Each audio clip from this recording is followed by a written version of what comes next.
What is going on, guys and gals? It is your boy J Love coming back at you with another video. Like the title says, guys, we're going to be talking about Hotshot versus full-size trucking rates.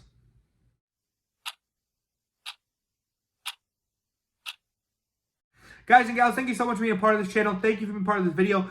My name is Jason. I'm co-owner of Flashflow Logistics LLC. We are a full-size semi and hotshot trucking company out of Missouri. We started with one non-CDL setup. Currently have 4 full-size CDL setups leased on, as well as 2 semi-trucks. So in this video, guys, like the title says, we're going to be talking about rates. And somebody left a comment on a video that I thought was interesting to bring up to you guys and kind of talk about it, what I'm seeing on the load boards when it comes to hotshot versus full-size semi. Because in my last video, is Hotshot Trucking Dead, I talked about how in some areas, I would have really crappy loads for my semi, but I'd have better loads for the hotshot. And so William actually commented, if there are better rates for a hotshot in the area you have your semi, why don't you book the hotshot load? I dispatch myself, and truckload rates for hotshot aren't as good as partials. Okay, guys and gals, first off, William, thank you so much for the comment, brother. Thank you for being here. Thank you for being part of this channel. It's a solid comment, and I'd love to dig into it. Well, a lot of times, I have a 48-foot flatbed, so I don't have a step deck on my semi. That's number one, right? So 48-foot flatbed, you know, we're 5 feet off the ground already. A lot of hotshot loads, the reason they are a hotshot load is A, because you need ramps, or B, because of the height, right? So obviously I don't have ramps off my flatbed. So a lot of the loads I'm seeing for hotshot, I can't just throw them on a 48-foot flatbed, and they're going to be taller than what I can usually do. I mean, on my 48, we max out about 8 feet, 8'3", about where we want to be. But on a hotshot, we can go 10'6", right? So that's kind of the main differences there. Another thing with the hotshot rates, so like, for example, when I'm in an area like Denver, obviously when I'm in a good area, a solid lane, the full-size truck rates are going to be better. But what I've seen kind of from my experience of dispatching this semi-truck for the last year and doing 2 years of, or basically a year and a half of dispatch for hotshot before that, there's a lot more market inventory, you can say, market history on these full-size semi-truck loads. When I'm doing a 48-foot flatbed, and I'm in an area, it's usually going to be the same loads on the board every time, right? So it's going to be the same manufacturers of that town posting the same loads. Like when I get to an area, I almost know what I'm going to be hauling out of there. You know, when I go to Kansas City, there's a guy who they manufacture pool parts, and we always take those to Denver, right? Or like, for example, like that stuff, just, you know, when you get to an area, you kind of know what's going on. Like here in Springfield, for example, where I currently live, they have the plastic pipe on wire or metal reels, you know, the big reels of plastic pipe. And I actually have the lady's email. I talk to her a lot. We haul a lot for her. I know where that's usually going more east, and I kind of know these things and where you're at.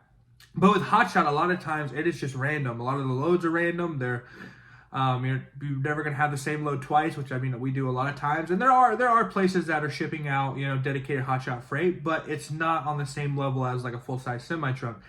And this is good and bad.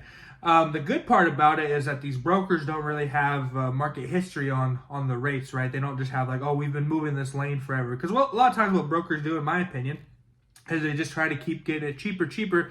And once they get it at a cheap spot, they're going to just keep it there or try to get it cheaper so they can make more money off the top, or cut the price for the customer. And then if it doesn't start getting picked up by trucks, they'll put more money on it until it does get picked up. And so it's a constant back and forth, right? But with these hotshot loads, you can ask my dispatcher, Trent, and myself, it's a lot easier to negotiate on the rate, get more on the rate, because a lot of times there's not as many trucks trying to take it. The brokers don't have as much history with those loads. They don't really understand what the load is or what kind of truck they're really looking for, and they're just trying to get it moved. You know, so a lot of times it makes life a little bit easier when it comes to dispatching for a hotshot than when I'm trying to get a good solid rate for a 48-foot flatbed.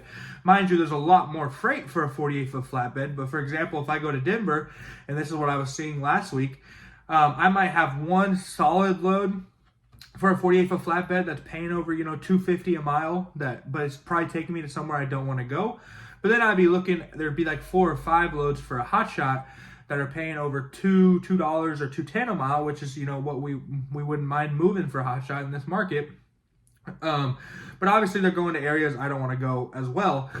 But what I've seen is in like bad areas, you know, podunk towns or places that don't have big manufacturers, you're still going to have the random hotshot loads popping up. There's still going to be probably a person that needs a skid steer moved. There's still going to be a farmer that needs something moved. There's still going to be some people that need a truck moved or a car moved.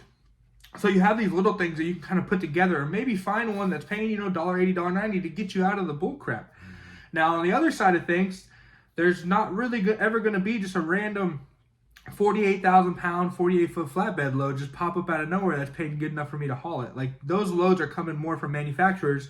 And yeah, I don't have the ability like a Hotshot to, with my 48-foot flatbed, to do a lot of the smaller things that are taller and need ramps. So a lot of, small heavy equipment and stuff. And like, we obviously have moved skid steers and stuff, but a lot of places, if they need a skid steer moved and it's not like a big, facility or something, they're not going to have the dock to get the skid steer up. They're not going to have, the mobile dock. They won't have these things that I would need to be able to get that skid steer on my trailer. And then when I deliver it, we got to get the skid steer off somehow, right? So that's a whole nother debacle. But if you have mega ramps on your Hotshot, load it on, load it off, you're good to go. So it's like, sometimes you can interchange them, but a lot of times you can't. And yeah, that's pretty much the answer to that question.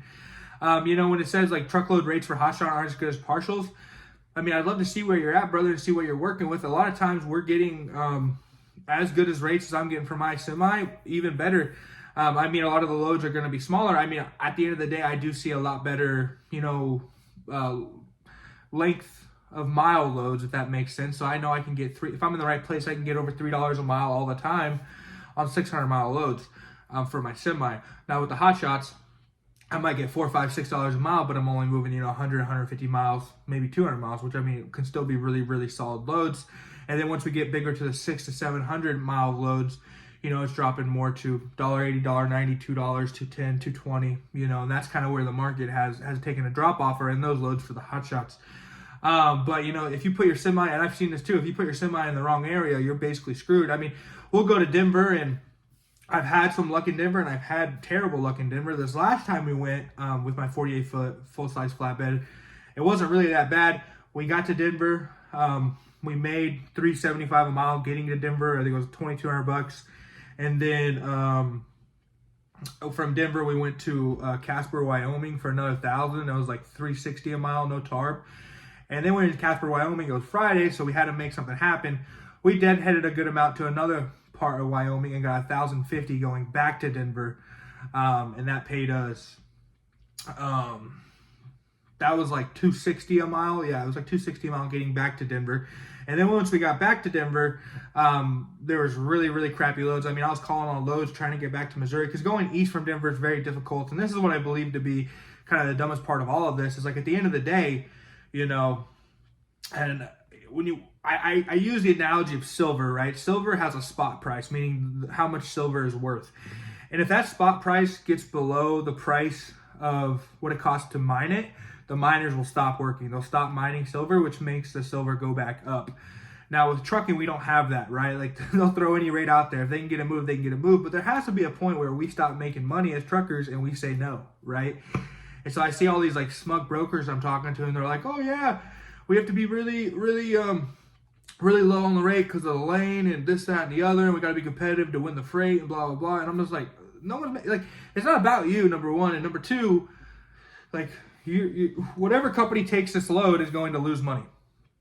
They're going to lose money. That's just it. Like, they're not making any money. Our truck's going to, like, you're putting miles on, they're just wasting time, right? But you guys are making money. That's all that matters, right? But so we ended up getting Denver, and I got lucky. I told my driver, I was like, let's just head back to Missouri. It was wrapping up his hitch. It's been a good time. Let's get back. But then a load popped up going to Iowa, Cummings, Iowa.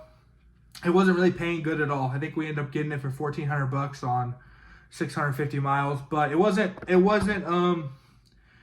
better than nothing. Paid for the fuel, gave my driver a paycheck, and it's better than that than just deadheading, in my opinion. So it worked out kind of well. But like, what I've seen really with Hotshots is, there's a lot more random freight out there.